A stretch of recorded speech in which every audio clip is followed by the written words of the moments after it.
ये किसी से छुपा नहीं है, पूरा देश जानता है। भाई साहब ने कहा, भाई साहब कह रहे हैं कि जो है उत्तर प्रदेश के अंदर और भारतीय जनता पार्टी के उसमें महिला के साथ में आप दिखा दीजिए, पूर्व की सरकारों को आप देखेंगे तो एक वो समय हुआ करता था, हमारी माँ बहन बेटियों के साथ में वो अत्याचार हुआ करते थे, दिन में जो है उनके साथ में लूट हुआ करती थी और दिन दहाड़े गोलियां मार दी जाती थी। यह किसी से छुपा नहीं है। आप बदलाव देखिए, आज उत्तर प्रदेश उत्तम प्रदेश का रूप ले चुका है। आज गैंगस्टर जो है जेलों के अंदर मिलेंगे, आज भूमाफिया जेलों के अंदर मिलेंगे। कोई भी व्यक्ति उत्तर प्रदेश के अंदर गाली देने में भी 100 बार सोचेगा। आज ये है योगी जी का कानून। और मैं बताना चाहूंगा आपको, अभी तो आपने लोकसभा चुनाव देखा नहीं, और लोकसभा चुनाव में कुछ सीटें जो है इंडिया गठबंधन के साथ मिलकर ले आते हैं, तो देख लीजिए ये जनता जो है सब जानती है। इतनी बौखलाहट आ गई है इन लोगों में कि ये उत्तर प्रदेश के अंदर आगजनी दंगा करवाने का प्रयास कर रहे हैं, किस तरीके से देश को जलाया जाए। ये इन लोगों की एक प्रोपोगंडा के तहत प्लानिंग चल रही है। पूछ लेते हैं क्या मानते हैं जिस तरह से मैं इनकी बात से बिल्कुल सहमत इसलिए नहीं हूं कि अगर स्तर मतलब सही से देखें तो पहले क्या होता था कि पहले जनता अपनी बात कह पाती थी, लेकिन अब जनता को डरा दिया गया है। अब जनता अगर बहुत बलात्कार हो रहे हैं, बहुत सारी चीजें, अभी मैं दिखा दूं कि अभी 3-4 मेरे ही एरिया में 3 लोगों की लेडीज के साथ बलात्कार हुआ है, लेकिन क्या है कि पुलिस ने जबरदस्ती उनका कंप्रोमाइज करा दिया और वहां तक बात ही नहीं गई। तो आप ये बताइए कि ये डरा करके, जो डराने की जो सरकार चल रही है, वो डरा करके जो काम करा रही है और दिखा रही है कि उत्तम प्रदेश बन रहा है, तो मेरे हिसाब से तो ये कोई उत्तम प्रदेश नहीं है। और अगर हम जैसे भैया ने कहा कि मतलब गैंगस्टर की बात है, तो गैंगस्टर तो अब इसलिए नहीं हो रहा ना क्योंकि अब तरीका बदल गया है। अब बेईमानी करने का तरीका बदल गया है। अब लोग अधिकारियों के साथ में है जो बेईमानी कर रहे हैं, तो जाहिर सी बात है वो दिखेंगे ही नहीं। तो क्या मानते हैं आप, इनकी बात से क्यों नहीं सहमत? मैं बिल्कुल भी सहमत नहीं हूँ, क्योंकि ये गैंगस्टर की बोल रहे हैं। अब ये बताइए, गैंगस्टर जब खुद मंत्री बन जाएंगे तो कार्रवाई किस पर होगी?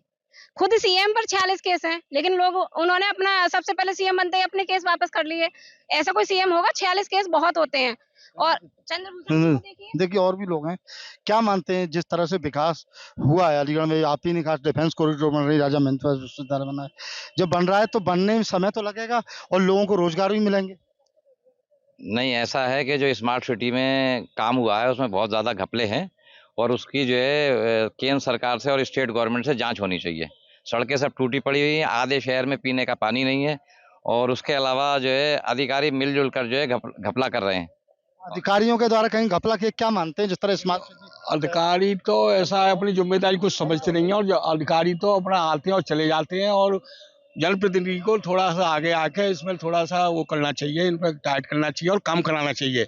और जनप्रतिनिधि बिल्कुल जीरो हो गए और अधिकारी हावी हो गए हैं, और अधिकारी ऐसे हो गए हैं कि वो तो 2 साल में अपना काम करके पैसे लेके चले जाते हैं, उन्हीं कोई जिम्मेदारी। खैर में किस तरह का प्रत्याशी आप चुनेंगे? क्या ऐसा प्रत्याशी ऐसा होना चाहिए जो पब्लिक के साथ रहे और गरीबों का मसीहा हो और आप काम किस करे। तरह का चुनेंगे? जो बताइए, एनडीए गठबंधन का या इंडिया गठबंधन? अरे एनडीए गठबंधन का आएगा और एनडीए गठबंधन ही जीतेगा, वहाँ कोई रोक ही नहीं सकता।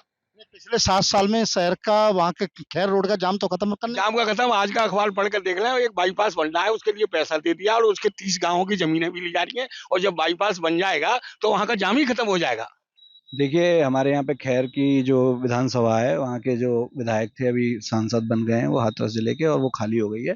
तो अब जो इलेक्शन होने वाला है, हमको चाहते हैं कि जो खैर विधानसभा का जो रुका हुआ विकास है, वहाँ पे जो 4 लेन की व्यवस्था होनी है, वहाँ का बाईपास बनना था खैर, और जो टप्पल को जट्टारी को निकालते हुए जो कि हमें नोएडा से जल्दी जोड़ सके, जाने की सुविधा हो।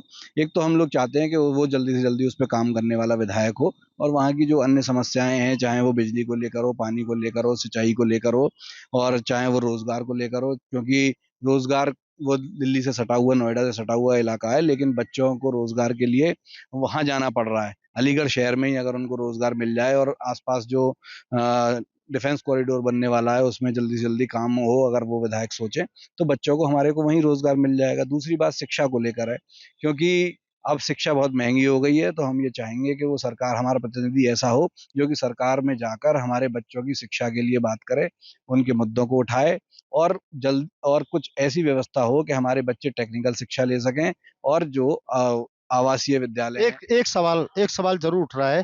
जिस तरह के 7 साल की जो है उत्तर प्रदेश में सरकार योगी जी की, 10 साल जो मोदी की सरकार चली, उसके बाद कहीं न कहीं खैर विधानसभा का आज उद्धार नहीं हो पाया। कोई एम्बुलेंस जाती है, कोई व्यक्ति हायर सेंटर जाता है यहाँ से इलाज कराने दिल्ली, वो कहीं न कहीं आपके खैर जट्टारी टप्पल तक कहीं जाम में उलझता है।